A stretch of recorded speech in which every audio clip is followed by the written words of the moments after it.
Frogman Friday.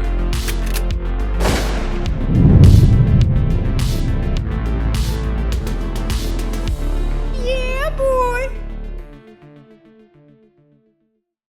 What's up, guys? It's that time again. Welcome to the Frogman Friday show, presented by Transcend, the best peptide and hormone therapy. They put your health first so you can live more and worry less. Go to transcendcompany.com/Birdman to begin your wellness transformation today. Today, our badass guest is Robert Sweetman, aka the Sleep Genius. He served 8 years as a Navy SEAL, exiting service as a petty officer second class. He founded 62 Romeo in 2022. You can follow Robert on Facebook, Instagram, X, and LinkedIn. And to take a deeper dive, go check out 62romeo.org. Brother, welcome to the show. Thanks for having me. Finally, we've been trying to do this for a couple months, huh? Yeah, for sure, man. And you've got the best backdrop of anybody who's ever been on the show. That looks legendary.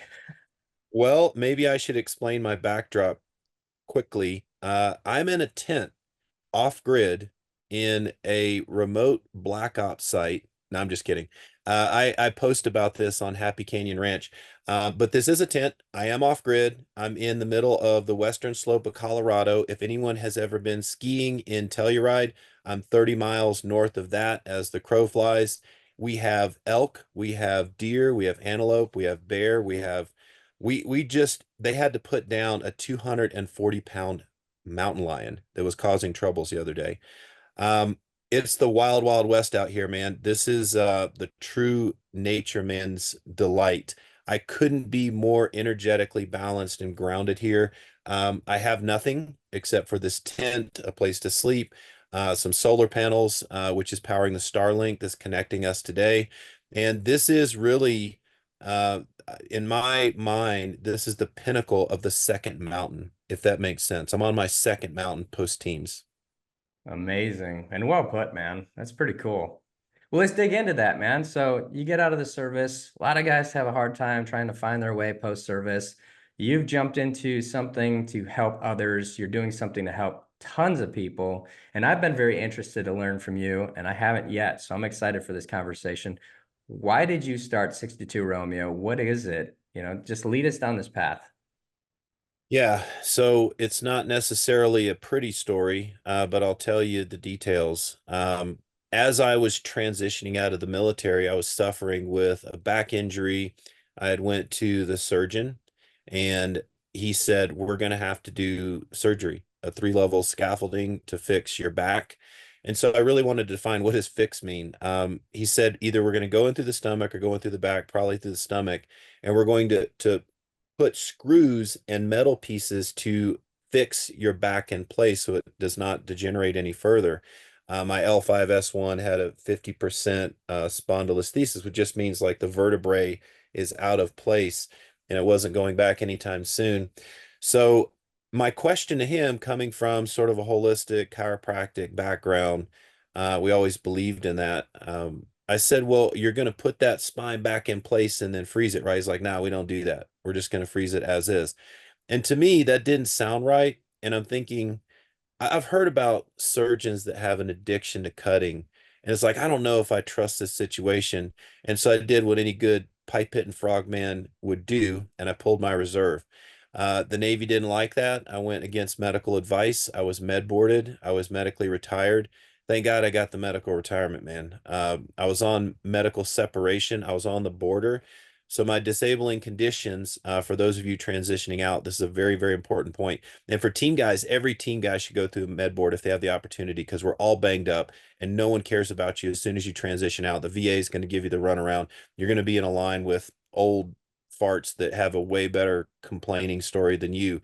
It's mentally and physically demanding. So get everything done while you can, when you're still active and you're at the front of the line. So that med board process turned out to be the best thing for me because I was allowed to get a bunch of medical appointments while I was still active. I played the game of staying active over at Advanced Training Command versus going limited duty, because limdo, they'll put you over at Balboa and they'll take away your special pays. So I give a huge shout out to Buck and all the people over at ATC who, put up with me. My mind was still okay, but my back and my body was terrible. I was suffering with erectile dysfunction. I was gaining weight. I was eating like crap. I was drinking way too much alcohol. And frankly, I was depressed because I couldn't be a team guy anymore, right? That no more, right? You're washed up, you're done. The teams don't want you. And in fact, in the med board process, the command has to support your med board process and say, yeah, he's a good dude, but he can't do his job anymore. That's a tough pill to swallow. So, like, how do I define myself as a man? Right. I went through a lot of depression. I went through a lot of like, what the hell am I doing with my life? Is there any purpose? And so there's definitely an undertone of like, I want to support the boys. I want to like maybe I can't go out there and kick open doors, but maybe I can support from behind, right? As a support asset or something. I don't know. So that was my mindset. Still in the game over there at ATC, trying to figure out my life. And as I'm processing out through this med board, one of my platoon mates kind of got put through the ringer and taken his life, Ryan Larkin. So a lot of people don't want to talk about the suicides because they only want to talk about the dudes who were killed in combat, who, this badass story of like, this Medal of Honor story kind of thing. And, it's kind of depressing to talk about the suicides. But I'm here to tell you that it's a very real thing in the teams and in the military, and I'm okay talking about it. And I saw that, and what I observed was this slow progression of just falling apart mentally, and I associated that with sleep. My best estimation of the whole situation was that his mental health was impacted by his sleep. Now, his dad, Frank, took the football all the way down the field with traumatic brain injury. Dr. Pearl did a cross section of his brain, identified the astroglial scarring, and the white tissue damage. And, how do we detect that? You need this diffusion tensor imaging software layered on top of an fMRI. Do they have that at Balboa? No. They're misdiagnosing all the TBIs. So Frank was able to get the Ryan Larkin Triage Center at New York Presbyterian established. I mean, like all this great research in TBI. I think he's probably one of the leaders in TBI. We've been doing a lot of analysis on military folks since a lot of this information has come out. But my perspective was, yes, I agree with TBI, but there's much more. Like, let's talk about mental health. A lot of the old salty frogs, they don't want to talk about mental health. Let's talk about like how did we get there? What were the steps that led up to this? And if you ask Dr. Free, who is an advisor at SEAL Future Foundation, I think he's the chair of the medical board, has written tons of papers, including the operator syndrome. Everybody should read it, even if you're not an operator. Great piece of work because it really ties in all the different comorbid injuries that we're going to sustain and how they impact each other. The VA is clueless. They don't want to listen to it. They don't want to read it. And I want to talk about why I believe that is to be true. Largest healthcare system in the U.S. But what I'm looking at is like Ryan's sleep was impacting his mental health, but I needed to prove that. And so I started asking doctors at Balboa Medical Centers and Navy Hospital. And surprisingly, the response, because we trust our doctors, right? They're licensed, they know everything about health and the body, right? That's who you go to for answers. They didn't know anything about sleep. And in fact, the only thing they did know is to send you over to urology or pulmonary doctor to check you for obstructive sleep apnea. Totally valid, totally valid. But what I found was that if you go to the barber and ask him for a haircut, you know the answer you're going to get. And the tool set of doctors are drugs, pills, surgery, devices. That's what you're going to get, Yeah, right? or you're okay, or you're just okay because you fall within a certain scale, right? Yeah, you're fine. Yeah. What's the problem? So I continued to dig deeper, and this is where the journey started to get real interesting. I just dedicated my life to sleep. I said, this is what I'm going to do. This is my way to give back. I believe I'm onto something here. Too many roadblocks, too many red flags. So then I started talking to the other type of doctor, right? The PhDs. And what I found was that the PhDs in neurobiology and neurophysiology, these emerging fields, had the best information, as well as some of the folks in circadian sciences and cognitive sciences. But these sciences were they're doing studies surrounding sleep and cognition and, really impactful information, but that information never saw the light of day because there's no business model tied to it. If there's a way for our capitalist society to make a profit on it, then you're going to get that information for a price. So I thought this is sad and also incredible. And I got to get this information out to the troops. And I wanted to save Ryan. I can't save Ryan, but maybe I could save people like him. So I started in on this mission. I went to graduate school. I got a library card. I started building things. I wrote a patent on a sleep pod. Crazy like team guy, ideas. Like I can just build a spaceship. Of course, it didn't turn out that way. Turns out hardware and software are extremely expensive and extremely difficult. So I shelved that, kind of tried out a civilian sleep pod model. Spent maybe $250,000 on that, hit a road. I mean, just could not get enough funding. And I have VC talking to me and they're like, we'll give you money. Right. But when you understand the VC life cycle and the timeline and the objectives that they're on, that did not align with my timeline. And oftentimes when I'm talking to these folks, our values and didn't align either. And so I didn't want to take that blood money, if I can use that phrase.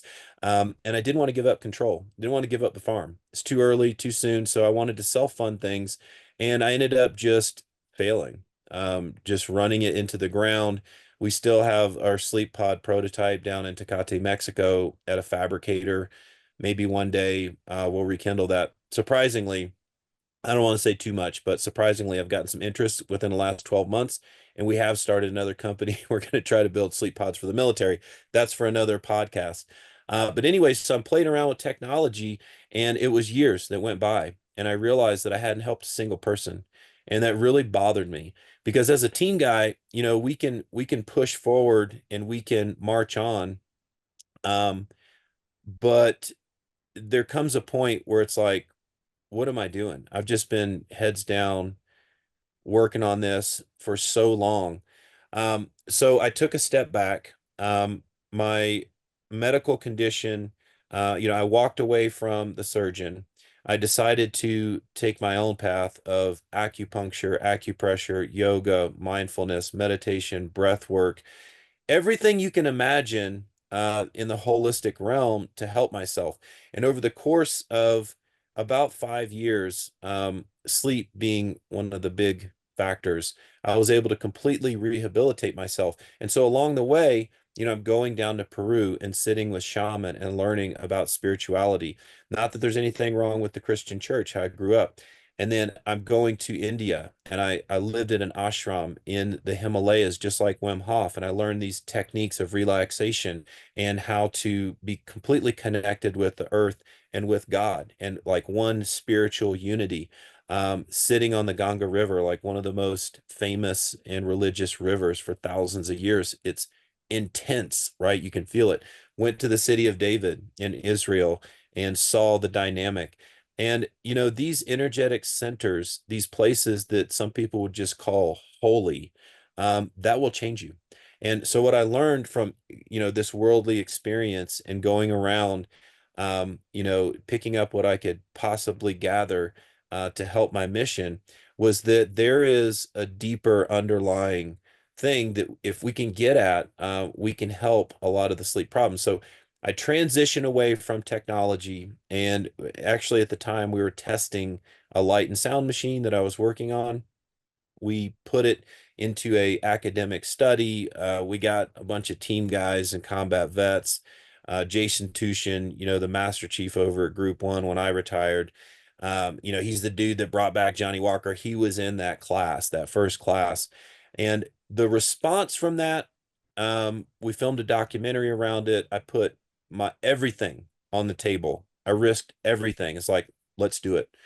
The response, Jason's words were, this is the disciplined approach to sleep.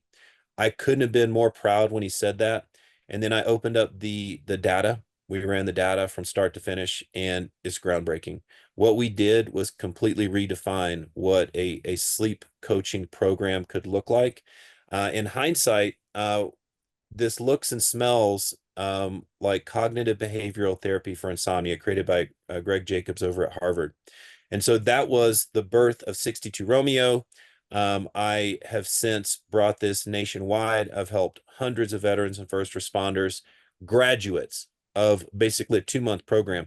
That is no small, you know, these folks are dedicated. This is a lot of work. And over 2 months, we're talking hundreds of people. I've been busting my butt for years working on this. And then last year, about 18 months ago, I helped it was a couple of different cohorts, but one cohort of team guys in particular.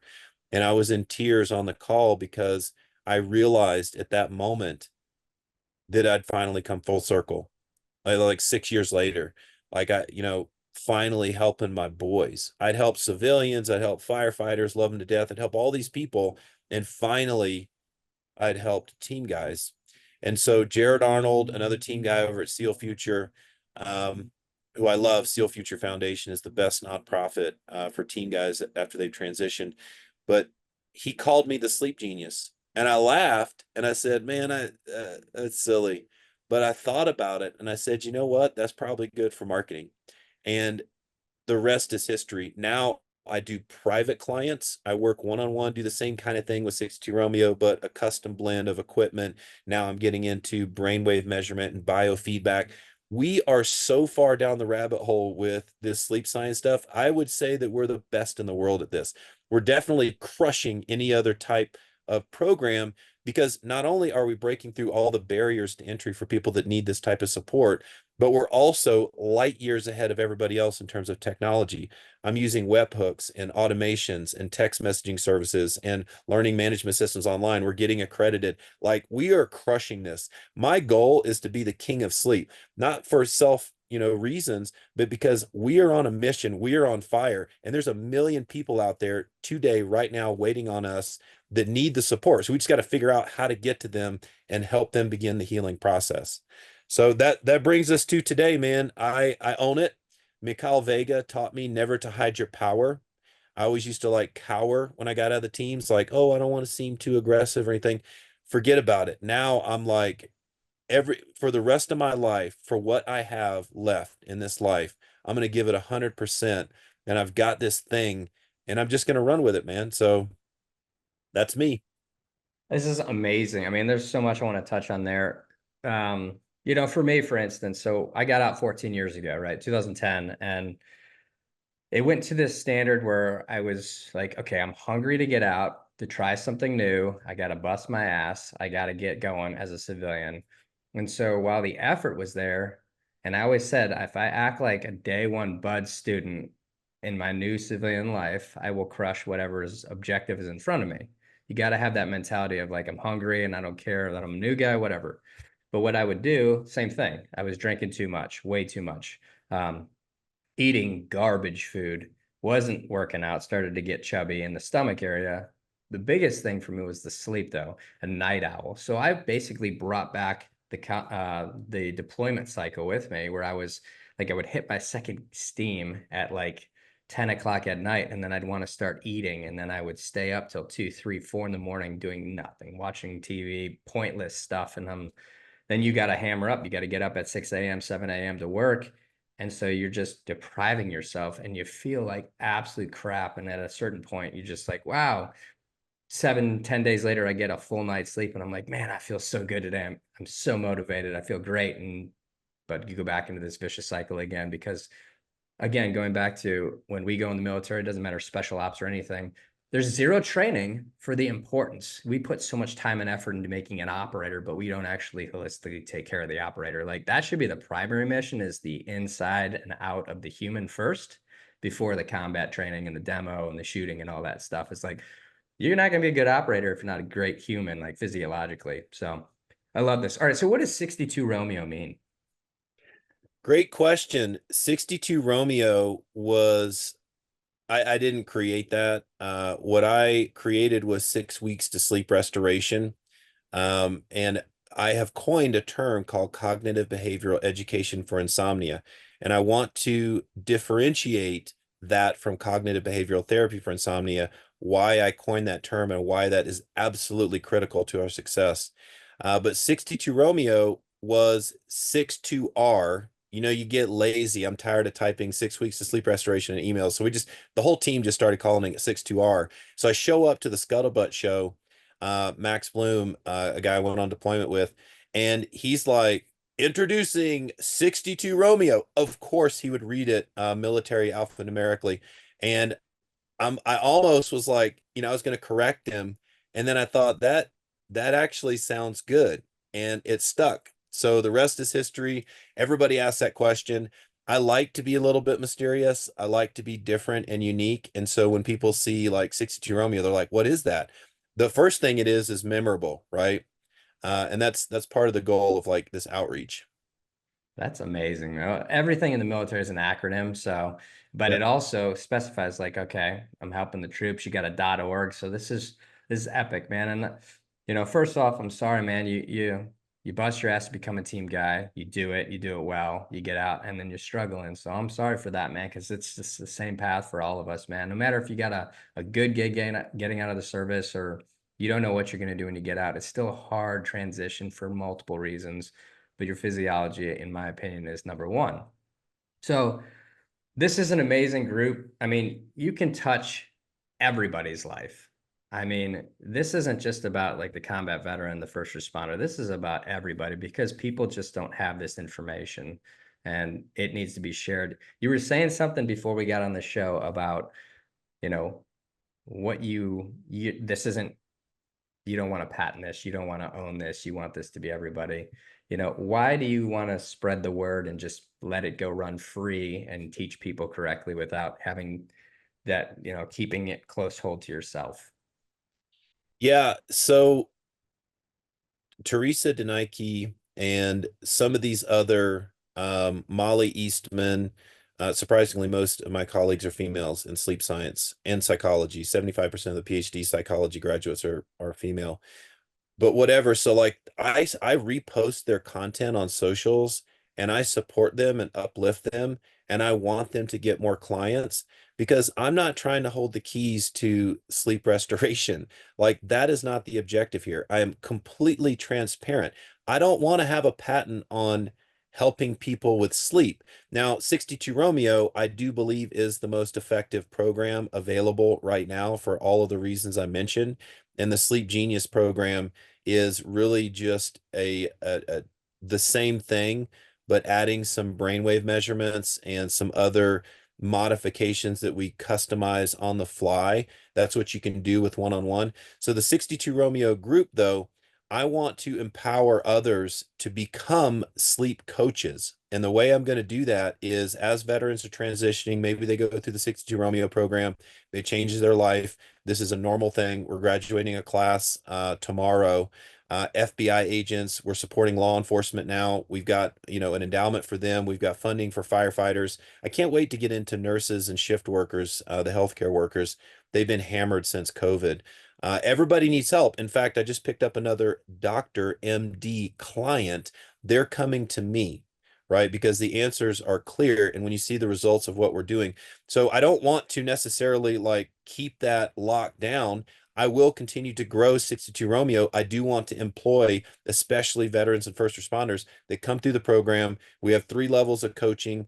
So you can provide an income for yourself, but also be able to make an impact with the 62 Romeo nonprofit, right? That's all nonprofit work. So there's a balance. You have to contribute to that. But then like supporting these other people who are putting out good messages, 100%. I'd love to share some actionable items that your audience can take away today. I want to continue to spread this word because here's the thing, Ryan, we have millions of veterans, right, suffering with insomnia right now. The VA is reporting this, right? And most of the time it's comorbid with PTSD. If they're suffering with PTS, it's a 98% comorbidity with insomnia.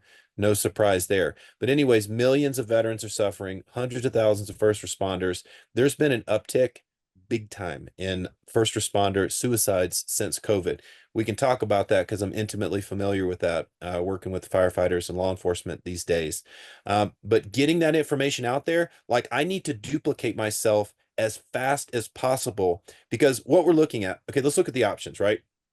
If you're a veteran, you get out, you go to the VA, you say, I have a sleep problem. What are they going to give you? Most likely, you're going to get prescribed a non-benzo drug, which is your Ambien class, your Lunesta class, whatever. If they are aggressive, they might give you a benzo that's kind of been a little bit outdated. That's like Xanax or whatever. And benzos can have an extremely harsh it's hard to get off of those without side effects. So, anyways, the point is, most likely you're going to get drugs. Now, if you're lucky, right, which are not effective, right? Sedative induced sleep is not real sleep. Whether you're drinking alcohol or smoking pot or eating gummies, whatever sedative you choose, you're drugging yourself into unconsciousness. That's different than transitioning into a healthy sleep cycle. And we can talk about that because the FDA studies on these medicines, all they're measuring is how fast they can knock you out. How about this? Why don't I put everybody in a line, right? One, two, three, four, five. Okay. And then I'll put another five people in a line. So this will be my control group. We'll put the five people in a line and give them an Ambien. These five people over here, I'm going to walk up to them and I'm going to hit them in the face and see which one knocks out first, right?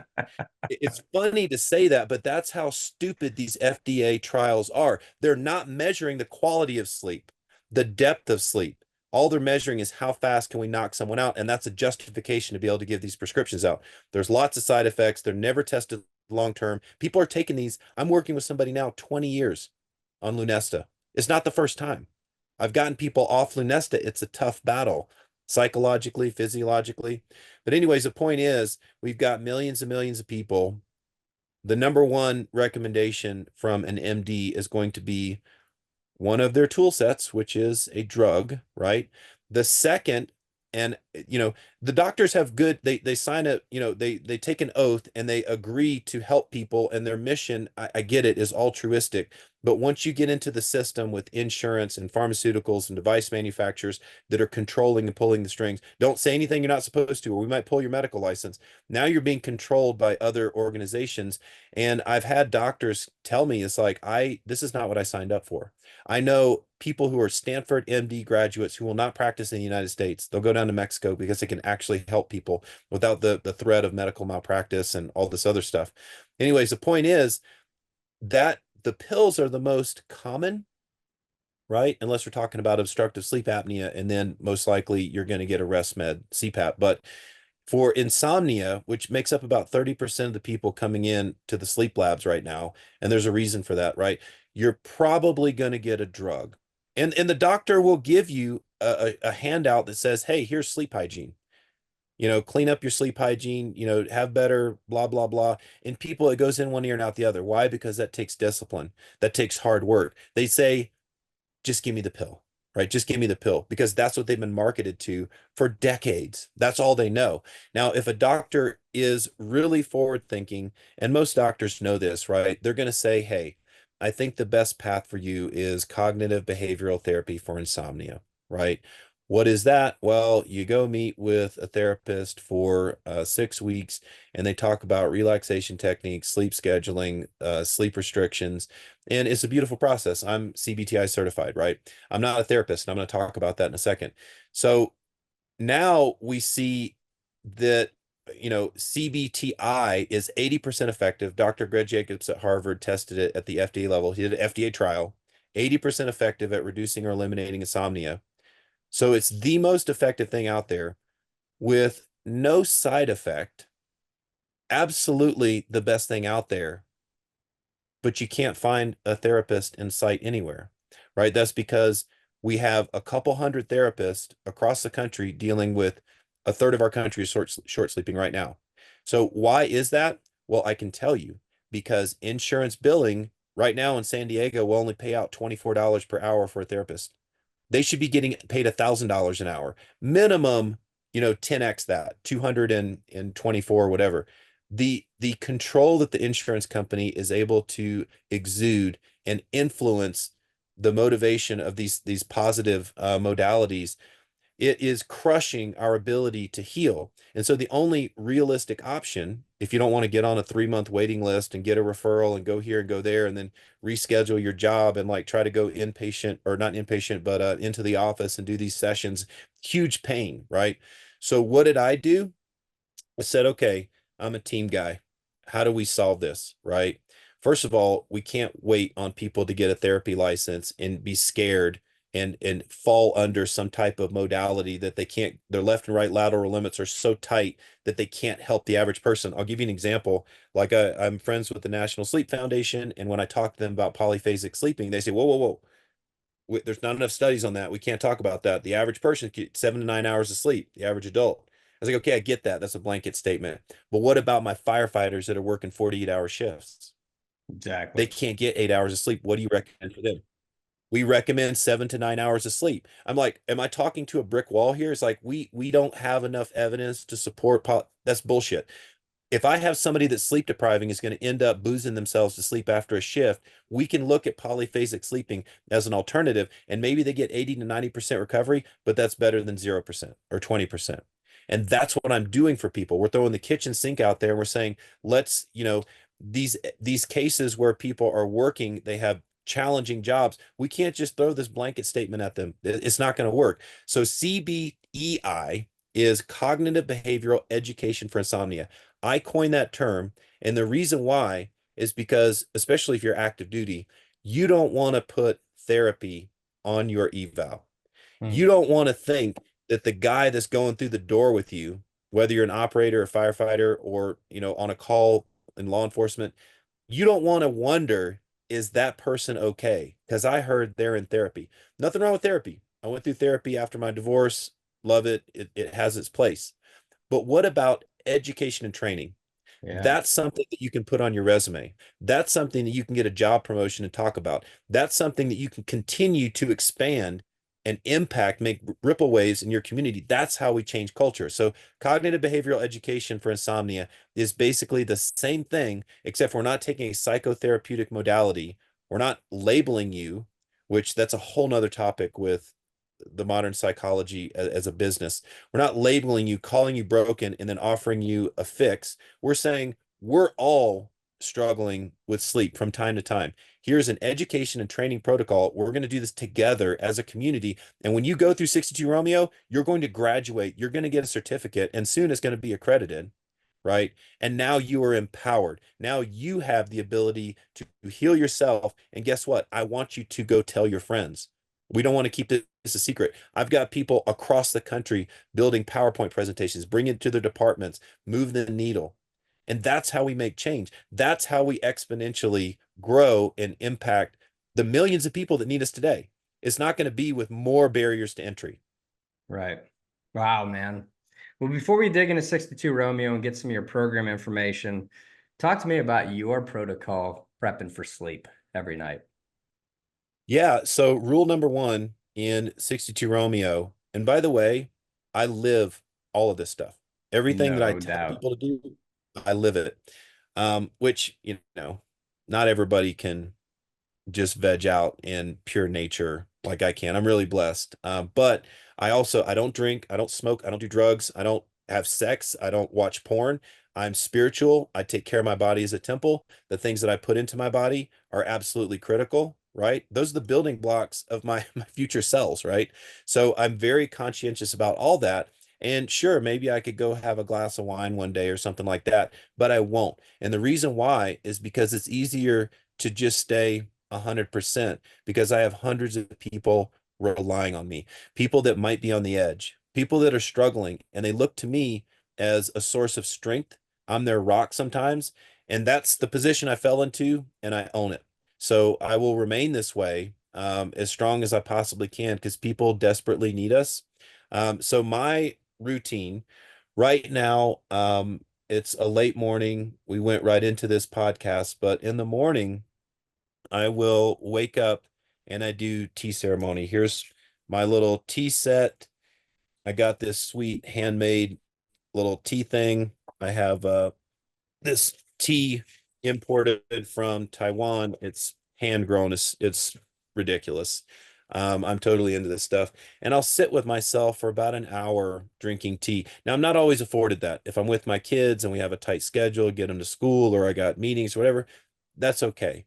But in a perfect world, I will wake up, do my stretches, do a little bit of breath work, give gratitude for my beautiful, healthy son and my daughter and the opportunities afforded to in my life. I feel pretty good health-wise, so I give some gratitude for that. And perhaps I go into a little bit of meditation, but absolutely being mindful because there is only one existence, and that's the present. Humans have a really bad habit of gravitating towards the past, and that's just depressing. And gravitating towards the future, tomorrow, what do I got to do at work? And that just brings anxiety. There's only one moment in life, and that's right now. And I try to really embody that and be present. And I'm not saying that's easy. A lot of times it's really difficult. I just lost my dog, my service animal, golden retriever, my homie, like super close.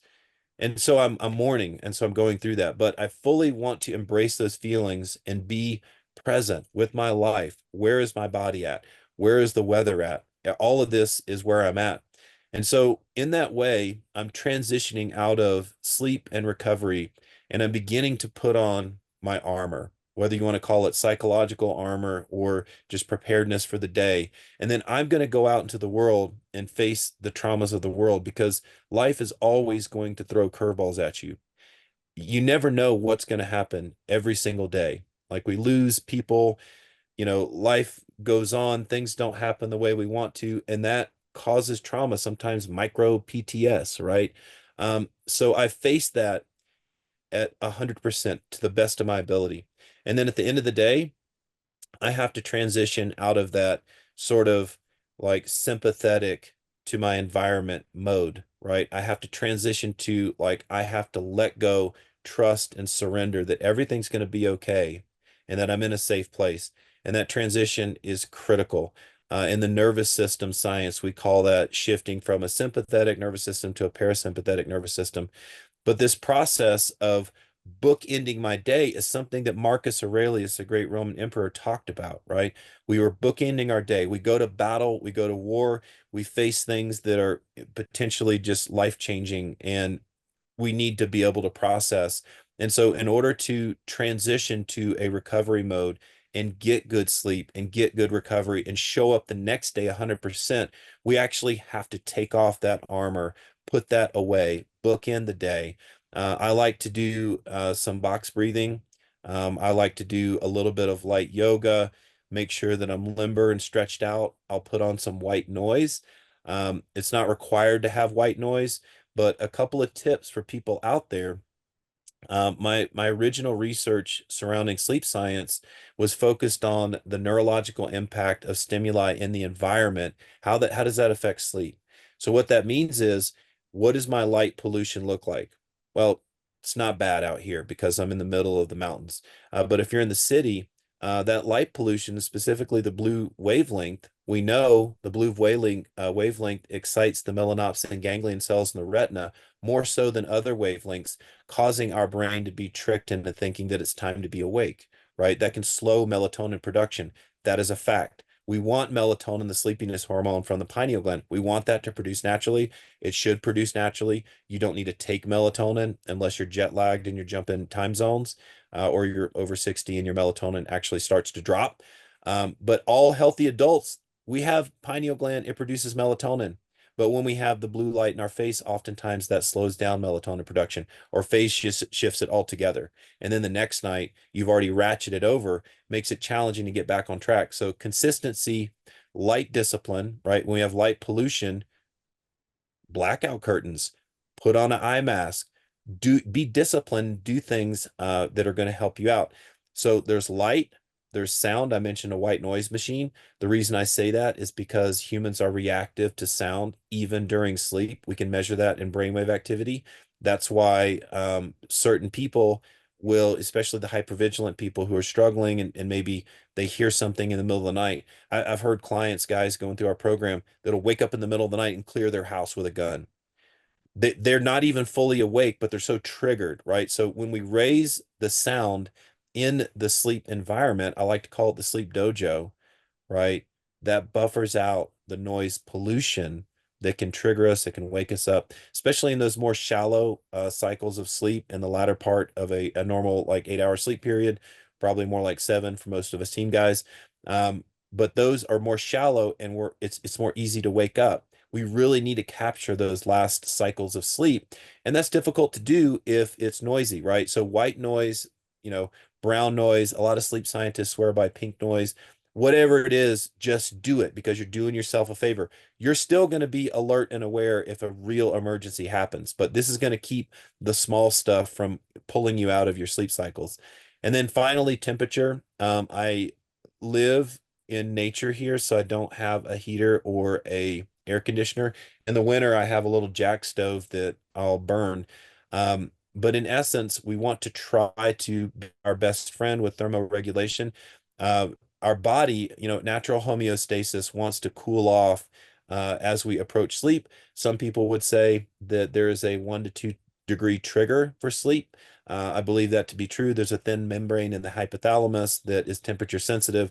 So as we sort of trigger sleep through it getting colder at night, imagine that, this circadian cycle for millions of years, it's easier for us to slip into sleep. So if it's hot out, it is harder to reach homeostasis. You will have a little bit more restlessness, more hot sleep, as I call it. And then if it's cooler, that tends to be better. Obviously, if it's super freezing cold and you're shivering, that can also cause issues with sleep. But if I can have a nice cool temperature, it's been about 50 degrees out here in Colorado at nighttime. But if I can have a nice cool temperature, that's going to aid me in cooling off the body and going through the processes that the body has to go through in sleep.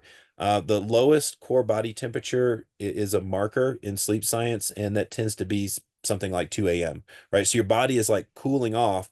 You're going through these cycles of dream sleep, which may increase your temperature, but we overall want to be able to just relax and cool off. So that's my routine. It tends to work. One last thing I want to say on that is like last night, I had a little insomnia, freaking out about my lost dog. It's just been terrible I'm mourning right now.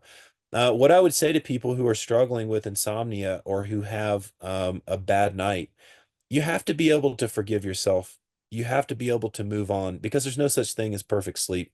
It's a myth. And the more that you focus on sleep measurements and all these devices and stuff, it's just going to cause orthosomnia. It's going to negatively impact your sleep. And I would say the number one issue in insomnia formation is this cycle that we create ourselves. So let's say last night I had a bad night of sleep. I feel bad about that. I'm stressed about that. I'm worried about getting bad night of sleep tonight. I'm actually going to cause an insomnia cycle. So the way to break that habit is we say, you know what? I accept life. I accept what happened last night. That is in the past. I know my good practices. I'm going to go to bed on time. I'm going to do the things that I'm supposed to do, and everything's going to be okay. And 9 times out of 10, when everything is okay psychologically, everything's going to be okay with sleep. That's not, 100% true. There's a lot of extenuating circumstances. And if people are really, really struggling, that's why we have 62 Romeo, because we teach you and train you and walk the dog all the way through the entire program. And by the time you're done, you're going to be where you're at. There's a little bit of hand holding, there's a little bit of accountability, but there's a strong emphasis on community, and we all do it together. So, yeah, I hope that answered your question. It's amazing. I love the depth that you give because, it's a lot of this. Hey, like you said, you want to give this to everybody. You want to turn them into the teachers and expand this thing so that you can cover down on millions of people and really help people transition their lives into a better place of what I like to call homeostasis. Um, so let's break this down. So you have 62 Romeo, the charity, and you have group classes, but you also work with individuals. I'm somebody from off the street. Can I come to you? Can I work with you? How does that work? Yeah, so I did charity work for a long time, and I came to a point where I was just broke. I'd given everything for years on this mission to this obsession with trying to save people like Ryan. And after I saved that cohort of SEALs and was named the sleep genius, I was kind of in a transition phase of my identity. Like, who am I? What am I doing? And I went to the SEAL Future Foundation, and Gerald Arnold set up this call. We called it what did we call it? It was a roast, right? So it was an entrepreneurial roast. And you know, I have done a lot of shadow work. I've done a lot of self work, and I'm like, send it. Like, just crush me. I don't care. Make fun of me, as a matter of fact. I can take it and I'll laugh with you. And so what we did, we had the biggest turnout of any entrepreneurial mentorship meeting. 18 mentors showed up and they gave it to me, full Benny. And the benefit from that, truly listening to people that had more experience or perhaps just a different insight and perspective, I took very good notes. And what I did was I completely transformed my perspective and my approach to all of this. And so at that point in time, I started Sleep Genius, which is private coaching. That's how I pay for my life. That's how I'm taking care of my daughter and my son. My daughter's going to be going to college soon. She just had a quinceañera. So that is my professional way of making money. When I go to corporations and do a keynote speech or a workshop, that is how I pay the bills, right? Now, that allows me to continue the mission with 62 Romeo, which is a nonprofit mission. We don't make any money off of that. We do everything at cost. And we have an entire team supporting that. So that's basically my entire life. I go on podcast, I do social media, I talk about sleep. I offer as many free resources as possible. If let's say if I'm in a Calendly call, which anybody can book a Calendly call with me, I'm pretty much open to any other human that wants to talk and somebody that genuinely needs help and wants to improve their life. That's the sweet spot. But let's say you have no money. Great. I'm posting stuff as much as possible, including this podcast. I want to help you. I want to get the information out there, get, this True North manual edited and pushed out to the people that need it. But you read the manual and you look at the podcast and the videos and it doesn't make sense, or you don't have the motivation, or maybe you're depressed and you need a little bit of a kick in the butt to get started. 62 Romeo, which we welcome civilians. We now serve all types of law enforcement and veterans. So there is that patriotic element, right? But everybody's welcome. And I can't provide scholarships for every single person off the street, but I do have scholarships right now for firefighters, a few left for law enforcement, not really any for the broad community of veterans, but I'll do whatever I can. Like we just got one veteran from a VA out clinic to get funding for one. Team guys, normally I can get funding for them. So I'm working my butt off to get scholarships to put people through the 60 Romeo program. And I'll work with people to the best of my ability. That is the most cost-effective solution. It's a group format. A lot of times people that want to work with me privately, I'll say, hey, maybe you should consider this. It's less expensive. We still have to pay, the relaxation coaches, the entire staff. People are working here. But other than that, we make no profit. But if they want to work with me one-on-one, there is no question that that is the best level of service because I have never once failed. There's sometimes we don't quite hit all of our goals, but I'll tell you most of the time that's because people start to get busy with life and they're not as engaged, right? I need people that are committed. If you're committed, my team and the way that I select relaxation coaches and the support staff behind, that we leave no stone unturned. In almost every situation, we're able to alleviate all of the drug addiction. And it's crazy to say that it's legal, but drug addictions, nicotine, like alcohol, all kinds of things, we completely cessate and get onto a normal sleep pattern. And guess what? Testosterone goes through the roof for guys, human growth hormone, all the hormones start to balance. You have a better sex life. You have a better emotional intelligence, a better interpersonal communication with your spouse, your coworkers. I've seen people go from suicidal ideation. I didn't know this because if we have a potential suicide, we run it up the chain. We have a lot of support in the medical community. Um, but this person, I wasn't aware, went through the program, completely reshaped their life, and sent me a picture afterwards of the 9 millimeter bullet they're going to take their life with. And they said, no more. They were no longer being pulled into the office for chits. They got a promotion. These are real stories. I've got handwritten letters. And I feel like I'm empowered. I feel like this is truly not my doing. I'm just following the path, if you know what I mean. Like this couldn't have happened on my own. But where I'm at now, I'm on a mission. And I think as long as we can continue to expand this, we do have hope. We have hope of impacting all of the people in the United States and hopefully globally soon. that are impacted by the state of affairs. Like mental health crisis is through the roof, sleep is garbage, and it ain't getting any better if you ask the pharmaceutical companies. Like the current plan is not working. I am the better plan, right? And to do that, I want to empower others. No patent on this, man. Just keep spreading the word.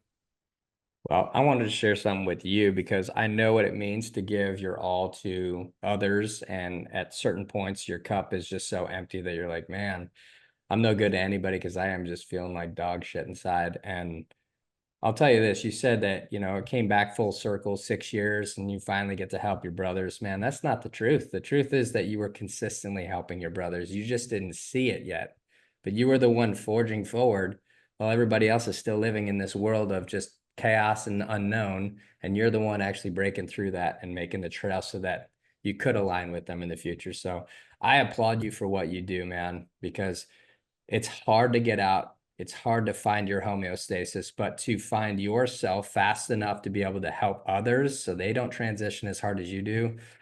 You're a badass, dude. Super proud to know you for that, man. Yeah, it's so true. Okay, so it's charity, 62romeo.org. So that means you can donate to it. So make sure, go check out the website, get fully informed with it.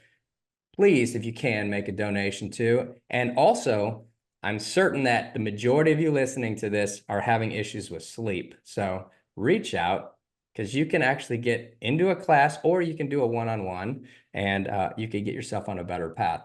I always want to add and end with something very special because it's something that people need to see is they get this idea of, Robert Sweetman, Navy SEAL, now you're the sleep genius, and we've got these titles and these markers on ourselves, but I always like to tackle at the end the human side of it. So I want you to tell me the most unbelievably heroic, impactful, and powerful story from your time in service, which could have been something that a brother of yours did. Somebody died saving everybody's life, somebody who impacted you, even yourself doing something that you didn't think you were possibly able to do. I want to know that one thing that stands out to you that's just like, wow, that the story that's untold. Well, I wish that I had a great and heroic war story. What I will say is that I joined the service because I wanted to be a patriot. I believed that I was a warrior. I had a warrior spirit. I thought that it was my duty to serve. I wanted to earn my right to be a citizen in this country. Not that you have to serve to do that, but that was my way of doing that.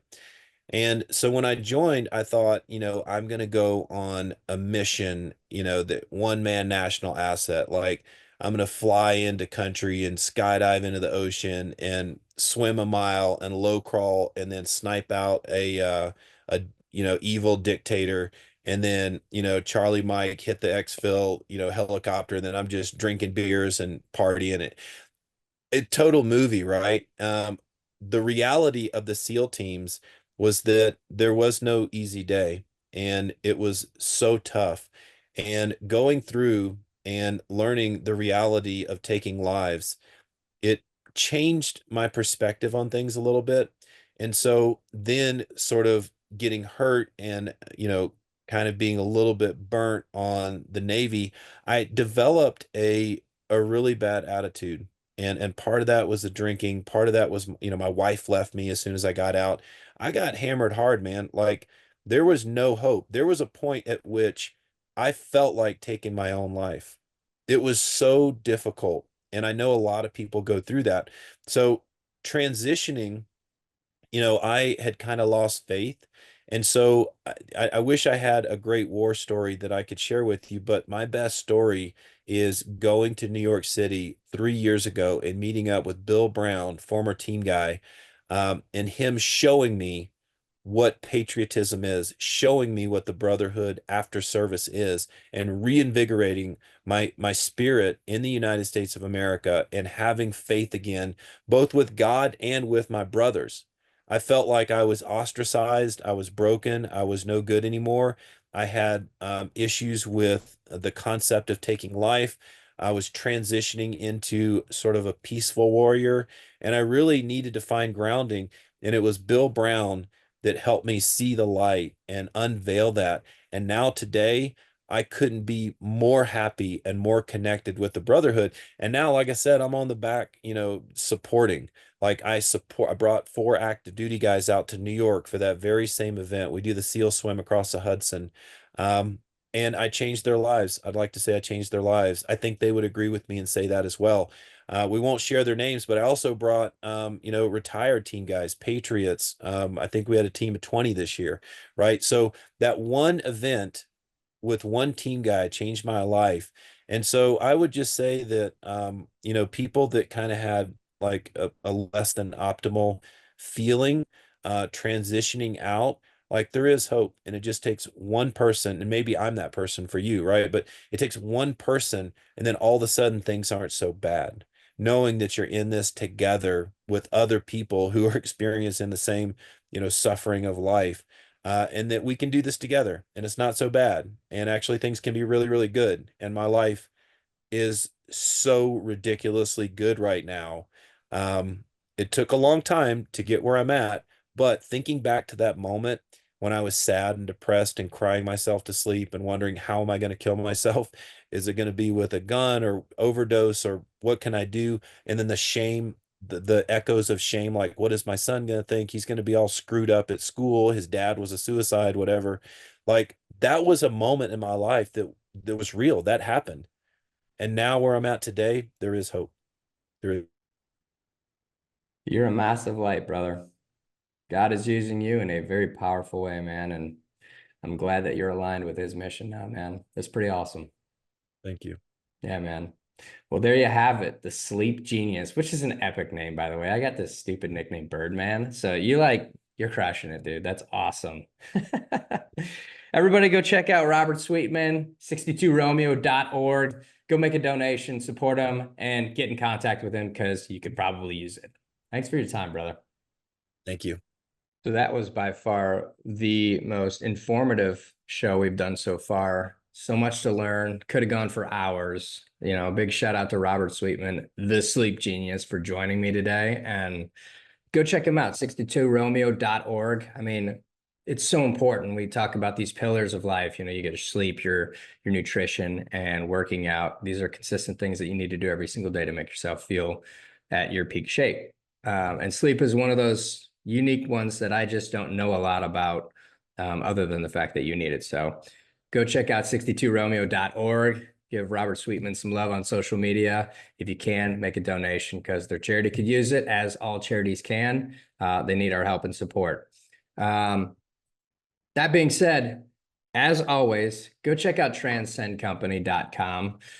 This group is amazing. These people are awesome. They have helped me in my life over the last 2 years to really look at my blood work, analyze it, and make sure that I'm on the right path for success, health, and wellness wise. So if you need help and a starting point, go to transcendcompany.com/Birdman to get your health and wellness journey going today.